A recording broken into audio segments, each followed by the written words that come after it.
जैसा कि 1 जून से 30 जून तक एक अभियान चलाया जा रहा है जो भारत के प्रधानमंत्री और भारत के कृषि मंत्री द्वारा, कि हम अपने खेतों में खादों की मात्रा को संतुलित करें, कीटनाशक की मात्रा को संतुलित करें, खरपतवार नाशक की मात्रा को, मतलब कोई भी कीटनाशक या रासायनिक तत्व को हम कम से कम अपने खेतों में कम से कम करें, जिससे हमारी लागत कम हो। क्योंकि खेती में बढ़ती हुई लागत एक चिंता का विषय है और खेती में अब लागत इतनी बढ़ चुकी है कि उससे हमें आमदनी नहीं मिल पाती।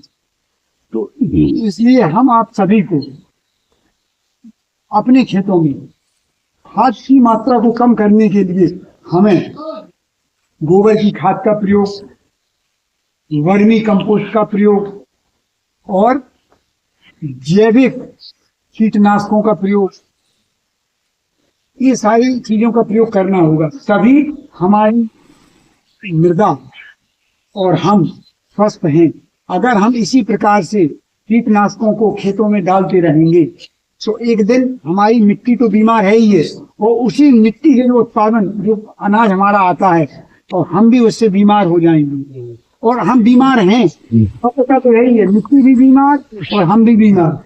तो हमें अपनी मृदा को स्वस्थ रखने के लिए उसमें कंपोस्ट, गोबर की खादों का प्रयोग, या फसल के जो अवशेष हैं उनका प्रयोग, या हरी खाद, मतलब जैसे ढेंचा हमने अभी खरीफ में बोवा दिया और उसे हैरों से कटवा दिया, उसकी खाद का अगर हम प्रयोग करने लगे तो जो हम DAP 1 एकड़ में 50 से 100 किलो डालते हैं वो हमें 25 किलो डालना होगा। तो इससे हमारी लागत में भी कमी आई और लागत के अलावा हमें अच्छा अनाज मिला, जिससे हम भी स्वस्थ और हमारी आने वाली पीढ़ी भी स्वस्थ रहेगी। यही मेरा आपसे कहने निवेदन था। और अंधाधुंध कीटनाशकों का प्रयोग बिल्कुल ना करें। कीटनाशक अच्छी क्वालिटी का खरीदें और कोशिश करें कि कीटनाशक बिल्कुल ना खरीदें, जैविक कीटनाशक खरीदें। कोशिश करें जो आप फसल बरसात में लगा रहे हैं तो कम से कम कुछ जगह आप निंदाई गुड़ाई भी करवाएं। हर चीज खरपतवार नाशक के भरोसे ना रहें कि दवा डालिए। दवा आप 1 बार डालते हैं, 2 बार डालते हैं, 3 बार डालते हैं, तो कोशिश करें 1 बार दवा का प्रयोग करें और अच्छी दवा का प्रयोग करें, क्वालिटी दवा का। 10 रुपए के पीछे अपनी क्वालिटी को मत गिराएं, क्योंकि कोई भी व्यापारी आपका मित्र नहीं है। आप इस चीज को बिल्कुल ध्यान रखें कि वो 10 रुपए सस्ता उसने दे दिया तो वो आपका परम मित्र हो गया। उस 10 रुपए के लालच में वो आपसे 1000 रुपए वसूलता है। बस मेरा आपसे जो निवेदन है, मतलब यही निवेदन है कि आप वो एक अच्छी बाजार से एक अच्छे उत्पाद को डालें, अच्छे कीटनाशकों का प्रयोग करें, अच्छे खादों का प्रयोग करें। आप देखेंगे कि गाँव वो पिकअप में DAP लाते हैं और बेच जाते हैं और आप लोग खरीद लेते हैं, होता है ना। लेकिन आप ये देखिए कि जो बाजार में लाइसेंस धारक हैं उन्हें तो DAP समय से मिल नहीं पाता है, सब वालों को कहाँ से मिल जाएगा। लेकिन आप मात्र बोरी का कलर कि इसको का मिल गया ले लो। तो इन चीजों से आपको बचना होगा। यही मेरा आपसे अनुरोध है और मैं सभी से अनुरोध ये करूंगा कि सभी लोग अपने घर में गड्ढे बनवाएं, उसमें गोबर की खादों को सड़ाएं और फिर खेतों में उसका प्रयोग करें। कोशिश करें ग्रीष्मकालीन जुताई की अत्यधिक कोशिश करें।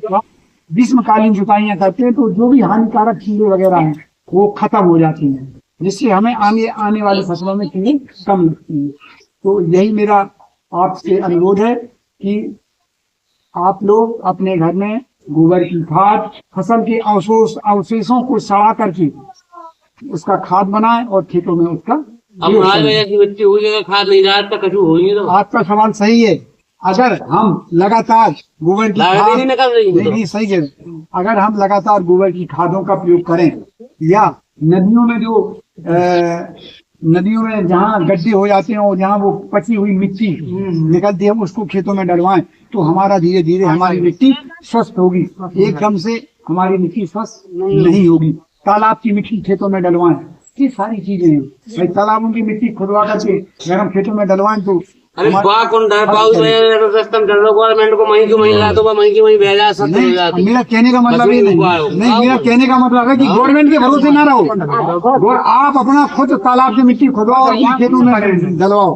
आप खुद अपने आप को अपनी मिट्टी का आप 1 साल में 1 एकड़ जमीन में डलवाओ।